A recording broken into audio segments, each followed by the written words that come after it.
मैं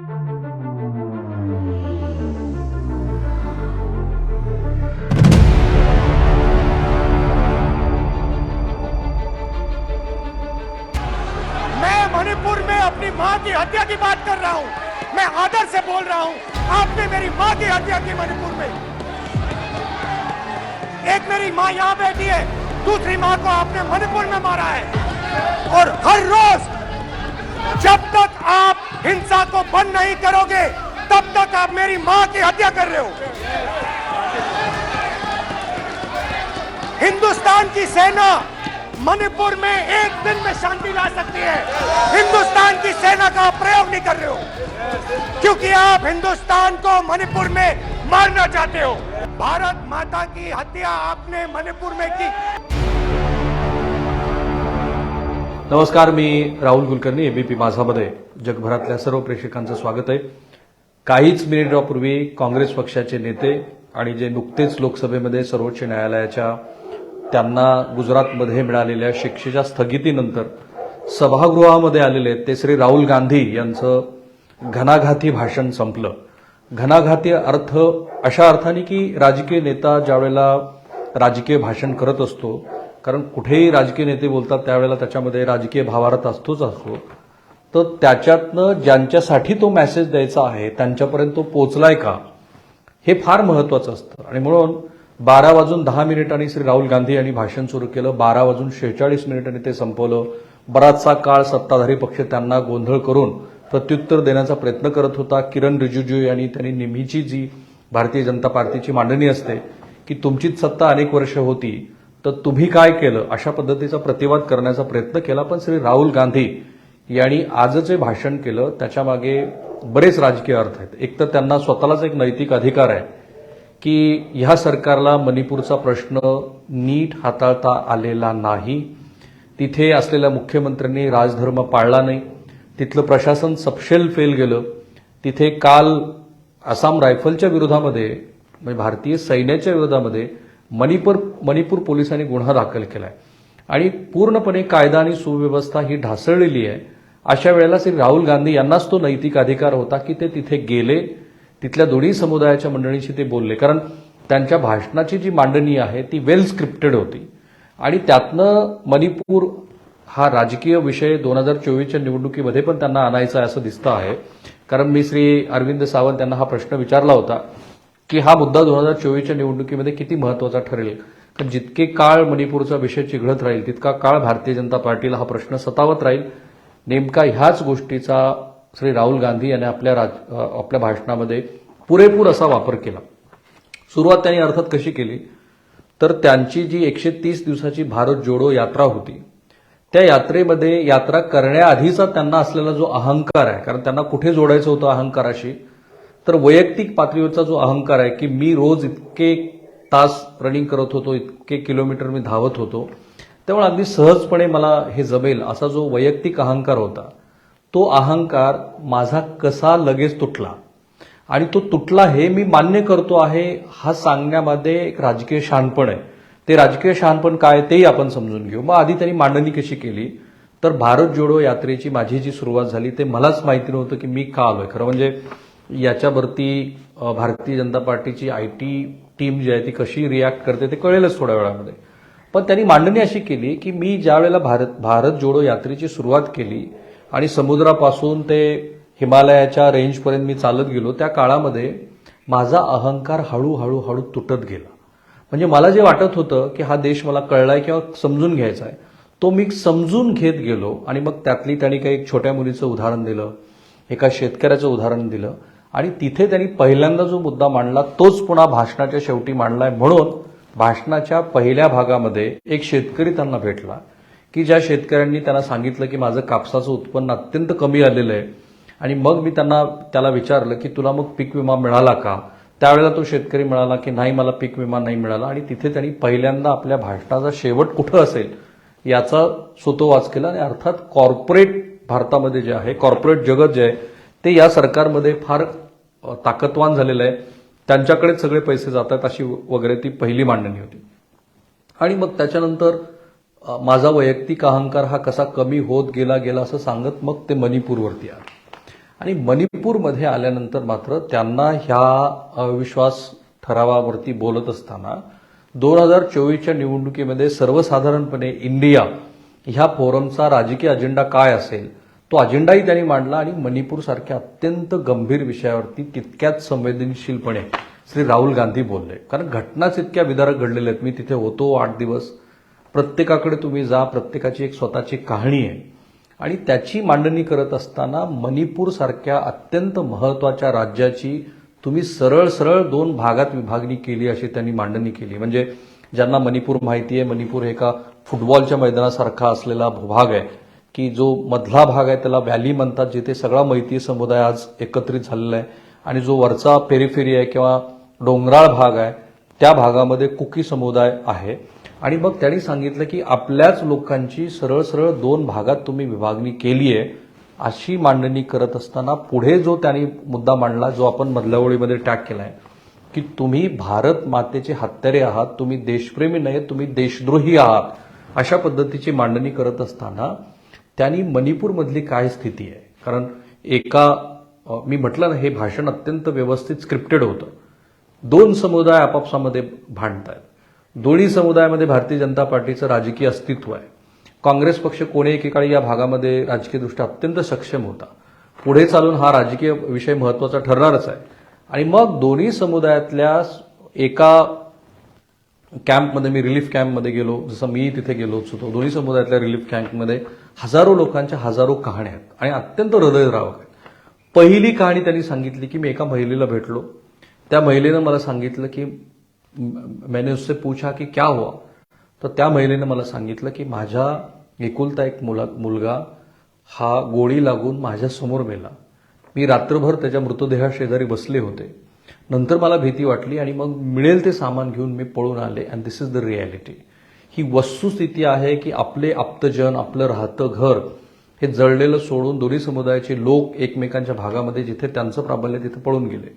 दुसरं राजकीय शानपण त्याने असं केलं की कुठल्या एकाच रिलीफ कॅम्पला मी भेट दिलेली नाही, तर दुसऱ्याही रिलीफ कॅम्पला मी भेट दिली आणि मग तिथे असलेल्या महिलेनं अजून एक दुसरी मला कहाणी सांगितली अशी त्यांनी मांडणी केली.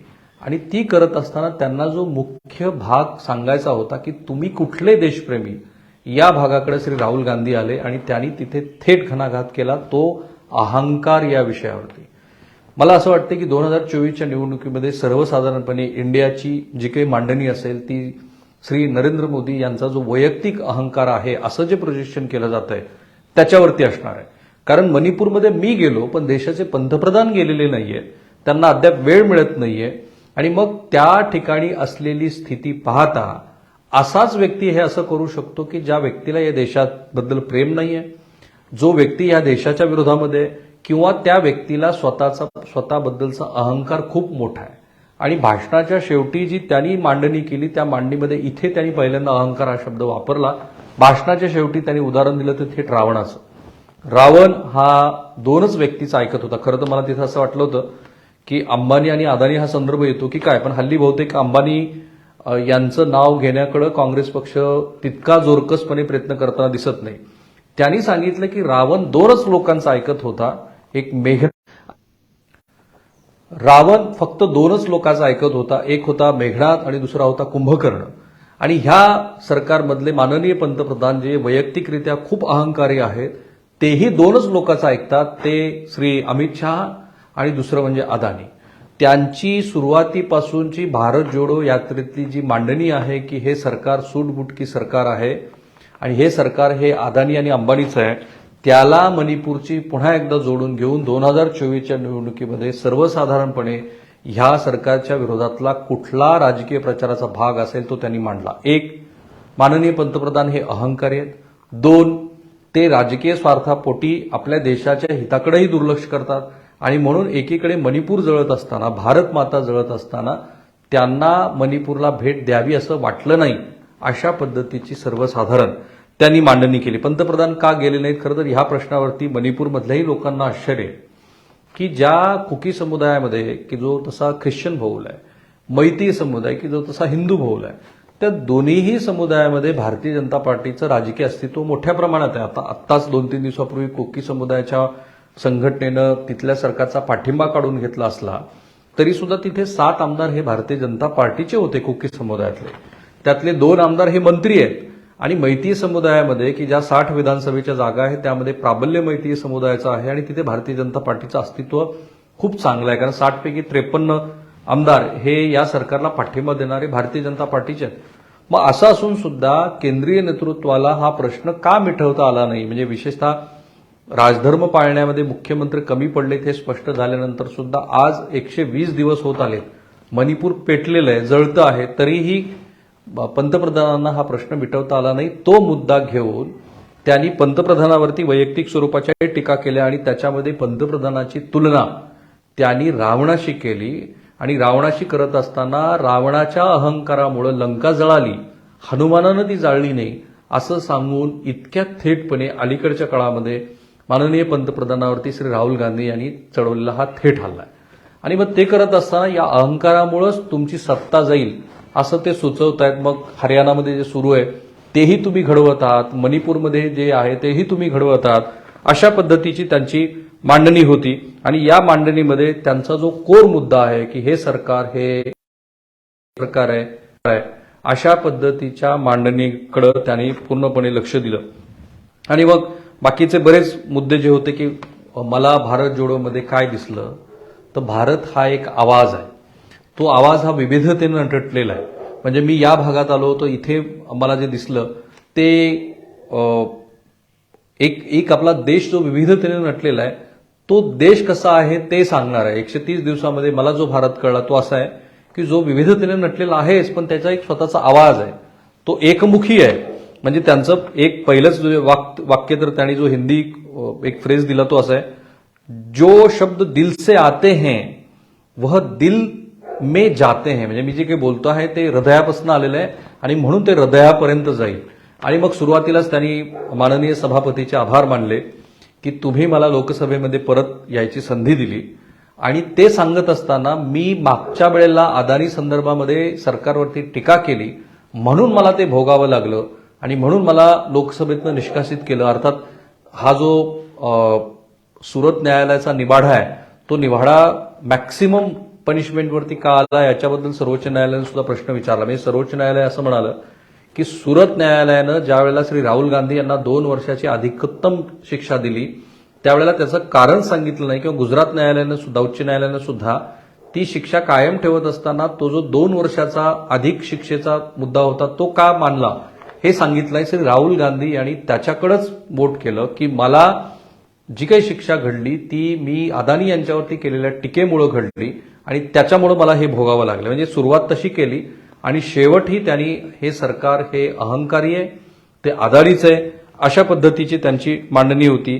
आणि मग पुढे याला हे सगळं घडत असताना माननीय सभापती श्री ओम बिर्ला यांची अडचण होताना दिसली. कारण एकीकडे राहुल गांधी हे असं भाषण करत असताना बहुतेक सत्ताधाऱ्यांनी ठरवलं होतं की राहुल गांधी यांच्या भाषणामध्ये वेगवेगळ्या पद्धतीची व्यत्यय आणायची. तशी व्यत्यय त्यांनी आणली आणि एका वेळेला तर बहुतेक सगळे मंत्री हे उठून राहुल गांधी यांना प्रत्युत्तर करतायत असं दिसत होतं. विशेषतः जे नॉर्थ ईस्टचेच आहेत श्री किरण रिजिजू जे मी सुरुवातीला म्हणालो ते उठून उभा राहिले. त्यांनी हे सांगितलं की राहुल गांधी हे आता विसरलेले आहेत की तुमचंच तिथं सरकार होतं आणि तुमच्यामुळेच हा प्रश्न निर्माण झालेला आहे. बऱ्याच वेळेला राहुल गांधी यांचं भाषण सुरू असताना इसका जवाब सूत के साथ मिलेगा, म्हणजे तुम्ही जे काही बोलत आहात त्याच्याबद्दल तुम्हाला अशाच पद्धतीचं प्रत्युत्तर मिळेल अशी घोषणाबाजी होताना दिसली. हे इंटरेस्टिंग आहे. इंटरेस्टिंग यासाठी आहे की पुन्हा एकदा सभागृहामध्ये आल्यानंतर राहुल गांधी हे कशा पद्धतीनं व्यक्त होता. कारण राजस्थानचे विद्यमान मुख्यमंत्री यांनी नुकतंच असं म्हटलेलं आहे की इंडिया ह्या फोरमचे नेते भावी पंतप्रधान श्री राहुल गांधी असतील. आणि हा प्रश्न विचारला जाणार आहे पुढेही की हा जो नोटा हा जो देर इज नो अल्टरनेटिव्ह, म्हणजे श्री पंतप्रधान नरेंद्र मोदी यांना पर्याय म्हणून कोणीच नाही अशा पद्धतीची जी मांडणी केली जाणार आहे किंवा जाऊ शकते, त्याला पर्याय म्हणून हळूहळू श्री राहुल गांधी यांचं नाव पुढे येऊ शकतं.